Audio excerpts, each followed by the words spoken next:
So I don't know a lot about AEW, but you took me to an AEW match. Front row tickets, $260. I appreciate it, man. I was incredibly intoxicated. I wouldn't call it front rows. Well, yeah, it is front row. It's just that they had ringside. Mm-hmm. But it was jacked up the price because I looked up the original price and it was $70. So I really do hate Ticketmaster, and Ticketmaster can go suck dick. And I did get to see one of my friends there while we were waiting in the merch line to get our AEW merch. Yeah. They came up to me and was like, "Hey, Don." Telling his friends that I used to have as long as hair as him, but I'd cut it off. He knew automatically. He was like, "You pre-gaming?" Yes. Yes, I did.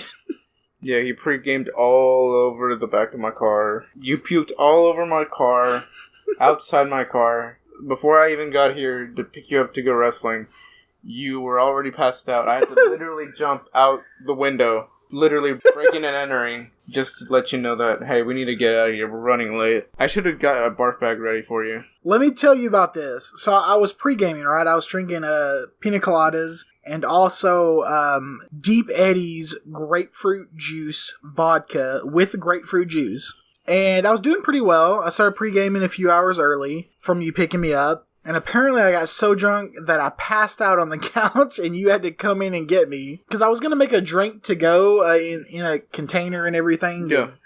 I had it all planned out, but I passed out beforehand because I drank so much. But it was good, though, because it lasted me. I did take my 3 pocket shots. At this one, I thought it was going to be a good idea to take, like, Jamerson and Bailey's and Crown Vanilla. These would be good. Yeah. I didn't realize how hot they would be in my pocket. So when I drank them, they were spicy. They were hot. My God.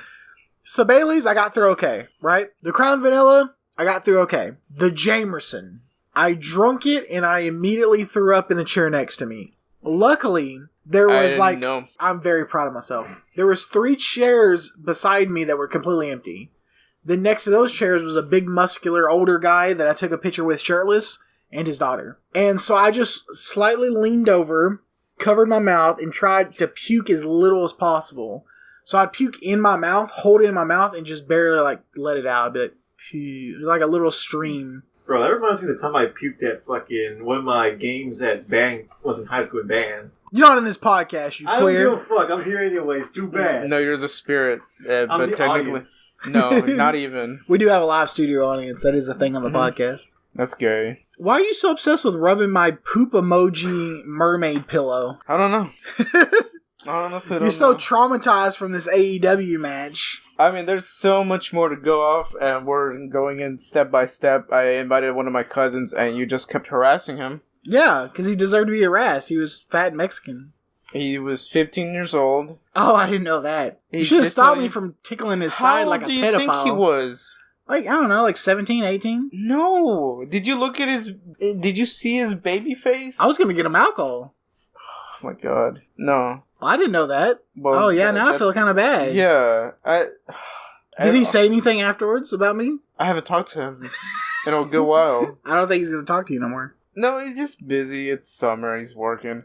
But you were bullying him, and you literally gave him a piece of your fingernail, which I did not appreciate because he just put it on my cup holder, and I didn't notice the day after, and I was really disgusted. It's not because of your nails. I mean, I know you're really hygienic when it comes to that. It's more of, it counts as a body fluid.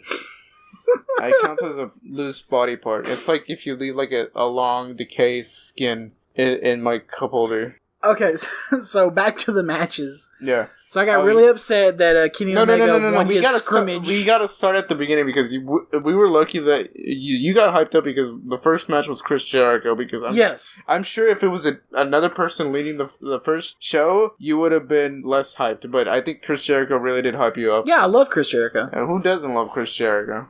Yeah, so plus, that was really cool. Yeah, because you're in that line where, I haven't watched wrestling in a good while. I knew I love Chris Jericho. I hate Kenny Omega. I love And then everybody in between, I just kind of chose. Some matches I was really for the good guy, and then other matches I was really for the heel. Uh-huh. And I remember one of the matches, the heel won, and then they just ran into the back room, like, really quickly. I was like, oh, okay. I forgot which one. Was that a tag team one? No, it was a one-on-one. I will say to the audience that, I haven't been keeping track of AEW stuff for about a year, but I love Kenny Omega. I don't know what's... Kenny Omega is a queer. I don't understand why Don doesn't like the cleaner.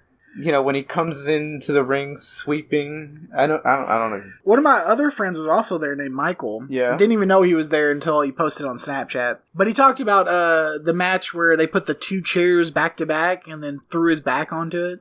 Oh, John Moxley, the main event with... Oh yeah, and Moxley lost, right? Yeah, Moxley lost. Yeah, apparently that was a big surprise to a lot of people. Yeah, I didn't know that either. I thought he was going to stand back up. I thought it was because mostly he was going after the United States New Japan World title. Mm-hmm. I know I'm saying it wrong, but it's impossible to trade belts when you know you have a pay-per-view for another match coming the week after. Like, oh, the person who wins is going to have to go to Japan to face a next person. So they were assuming, like, oh, sure, he used to wrestle at Japan. People were assuming it's most likely he's going to lose. But yeah, I think that's the reason why people were shocked about it. And then let's talk about during the dark matches afterwards. Yeah, there were a few good dark matches. My favorite was probably the second to last one with Luchasaurus. There was a tag team with Monkey Boy and Rhinoceros.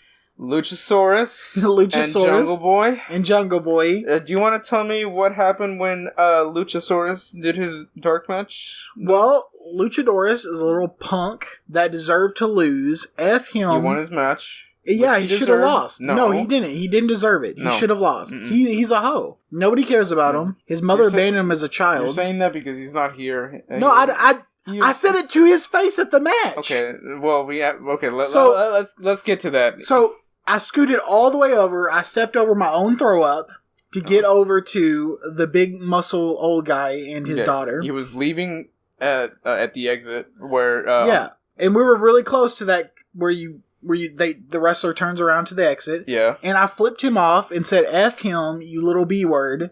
And then he came up and he's like, what's your problem? And I was Did he actually say that? Yeah. I thought he just said, oh, I need to talk to you. And he gave you like 30 seconds of your time. No, you were actually being mean to... No. Yeah, I double fingered him off and said, F you little B, whatever. And he's like, what's your problem? And I started poking him on his shoulder and said, you should have lost your match. He said, what match? I said, what do you mean the match you just won? You dropped on your head too? You retarded? And he was like, oh. And he's like, well, whatever. And I was like, yeah, you little punk B word. And he was walking off. I was like, yeah, you better walk away. Yeah, because he should have lost. Rude. No, there's like F him and that Jungle... F Rhinoceros and Jungle Boy. I mean, I like Luchasaurus, but I'm not a fan of Jungle Boy. So yeah, I'm not a fan of none of them. They should have lost. What's funny is when I told my friend Mike, I completely mixed them up. I thought it was Jungle Boy at first. Uh-huh. And he was like, oh, no big deal. Because Jungle Boy's skinny and small, like Spike Dudley. Uh-huh. And then I came back, I was like, oh no, it was the Rhinoceros guy, his tag team partner. He's like, oh, that guy's big. Yeah, dude is like 6'4", 6'3", maybe 6'5". So let's talk about me jumping off the rail into the stage area. Yeah, you kept bullying the staff, and I was almost about to get kicked off. And there was 2 security guys. Yeah, one was a midget. Okay. And the other one looked like a wrestler. He was actually a wrestler. It was probably going to be a wrestler for 2 or 3 years from now. And you just kept bullying the shortest security guard. So the first time I jumped down, the wrestler guy was like, hey, you got to go back to your seat. Why did you jump down? I don't know. I was drunk. I go back to the little cage thing, but I can't open it. It's like not opening. So I'm kind of just standing there, like watching the match, and the security guy's like still watching me, but I'm like, I don't know how to open this cage. It was like metal lock or magnet locked. Magnet, yeah. So I was like really confused on how to open it. Drunk-proof. Yeah, drunk-proof. Yeah. So I try to climb over it, and it's pretty tall. It's probably about 4 feet off the ground, and I'm 5'11", so I have to lift my leg pretty tall to get over it. As soon as I set my butt on it, it opens. And then I fall, and as you can see, I'm still healing up on the bottom of my arm, where my arm caught the metal railing. Yeah. And I fell on my back, where I had a bunch of bruises on my lower back. And then I'm drunk, so I don't really feel anything. No. I just feel the impact of the ground, run back to my seat and sit down, kind of put my head down because I'm in a lot of pain after I get back to the seat. Was this when I was gonna take a piss break? Or no, you're still there. The little midget guy came up to the railing and was like, "Are you okay?" And I was like, "Yeah." Oh, yeah. And then for some reason, I lied and I was like, "I used to wrestle, so I'm used to it." Don't know why I lied. Yeah, I think he caught on to that bullshit. He's like, this motherfucker doesn't wrestle, but who am I to say I'm 5'4"? He's 5'1". What do you mean? Because the second time I jumped down, he came up. He's like, "You got to go back to your seat." And I was like, "Oh, you're a midget. I respect you. I'm going to go back to my seat right now." F this other security guard who thinks he's all buff and bad. So yeah, I gave a lot of respect to the midget. You gave him a backhand compliment. And you probably ruined his day. No. He was a midget doing his job. But the other guy, the last time you wouldn't let me jump off. Because the muscle-bound security guy, I looked at him and I said, "I'm about to jump down. What are you going to do? What are you going to do?"